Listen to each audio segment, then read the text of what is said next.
Halo semua, saya Mas Ayu, pengajar mata kuliah pembelajaran mesin lanjut. Kita sudah tahu bahwa mesin learning sekarang telah banyak digunakan oleh aplikasi dan servis yang tersedia saat ini. Nah, sebagai pertemuan pertama, kita akan mereview kembali apa itu mesin learning, kenapa mesin learning dibutuhkan, kenapa mesin learning berkembang, dan kapan seharusnya kita menggunakan mesin learning. Jadi kita akan bahas 3 bagian, apa itu machine learning, teknik apa saja yang sudah kita pelajari, mengapa menggunakan machine learning, dan kapan seharusnya kita menggunakan machine learning. Kita kan sudah mempelajari machine learning pada mata kuliah AI dan machine learning wajib. Jadi kita sudah tahu bahwa machine learning di sini merupakan subset dari AI yang merupakan bidang yang lebih besar. Nah, kita telah mempelajari bahwa machine learning merupakan teknik akuisisi pengetahuan otomatis pada knowledge based system. Jadi dilakukan akuisisi pengetahuannya dari kumpulan data yang merupakan experience dalam kasus ini untuk mendapatkan pola data.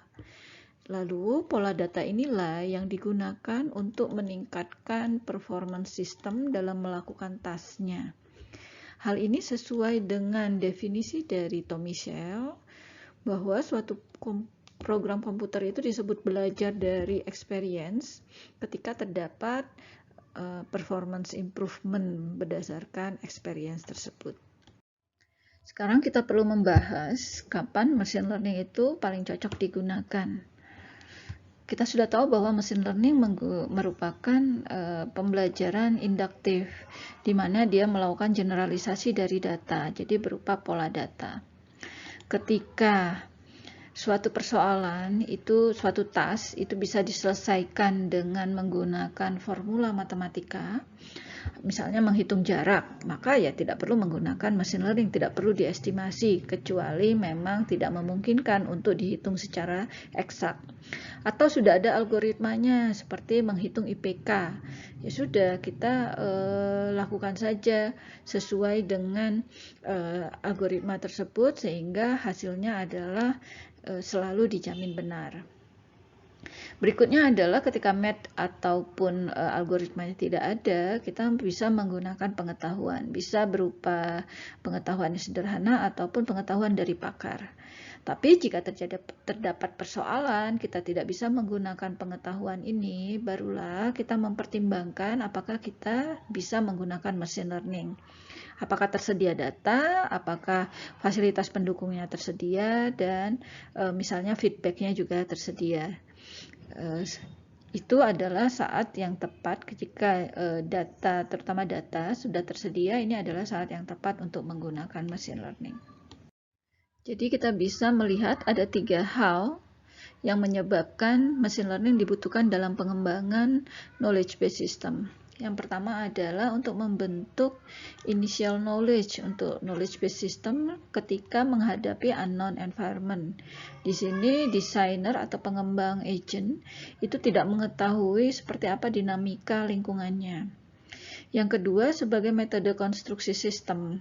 Jadi ketika disiapkan kumpulan data dan diberikan feedback oleh pakar, maka yang dilakukan adalah mencari pola atau melakukan generalisasi, mencari pola data atau yang kita sebut dengan proses generalisasi, sehingga dihasilkan model pembelajaran. Model pembelajaran ini yang kemudian akan digunakan untuk mengambil keputusan.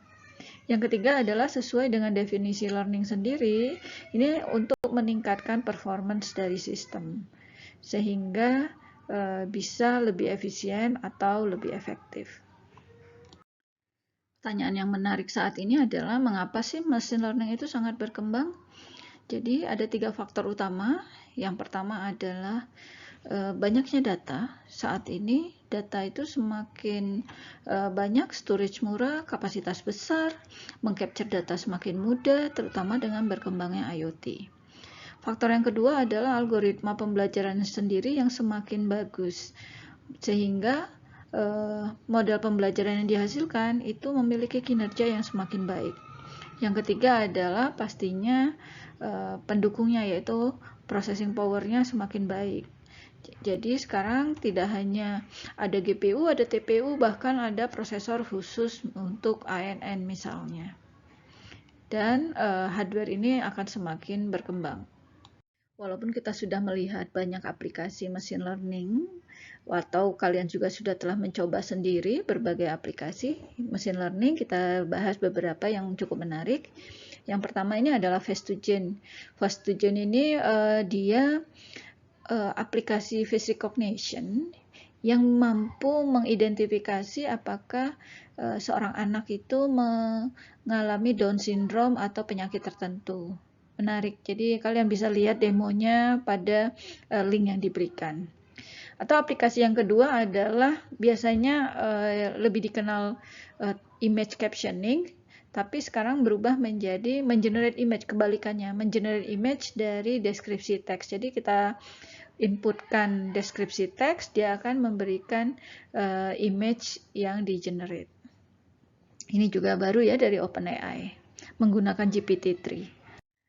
Kemudian tadi saya juga sudah menyebutkan image captioning, kebalikannya dari generate image, ini adalah dari image ke teks. Jadi memberikan deskripsi dari image. Ini sudah beberapa tahun dilakukan dan banyak TA ataupun tesis yang menggunakan topik ini.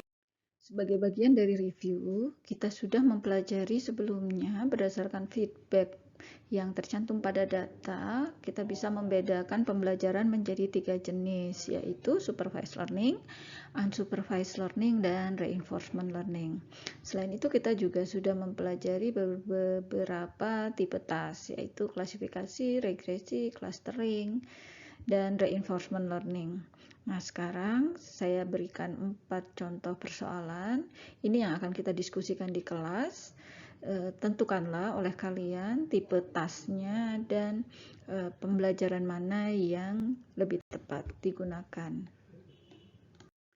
Kita sudah mempelajari berbagai teknik machine learning untuk persoalan klasifikasi, regresi, dan clustering. Regresi itu biasanya menggunakan teknik yang mirip dengan klasifikasi, tinggal outputnya saja dalam bentuk numerik.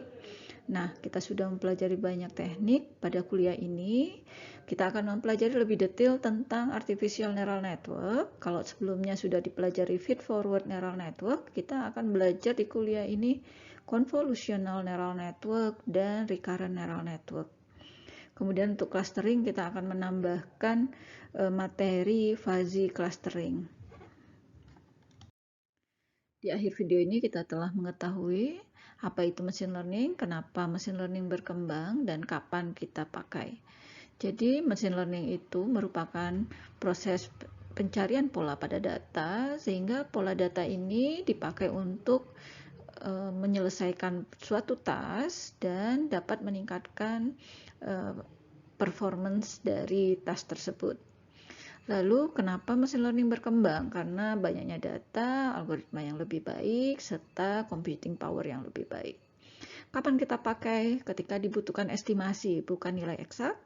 Lalu terjadinya knowledge acquisition bottleneck pada pembangunan knowledge base system dan tersedianya banyak data. Kita akan lanjutkan lagi pada video berikutnya.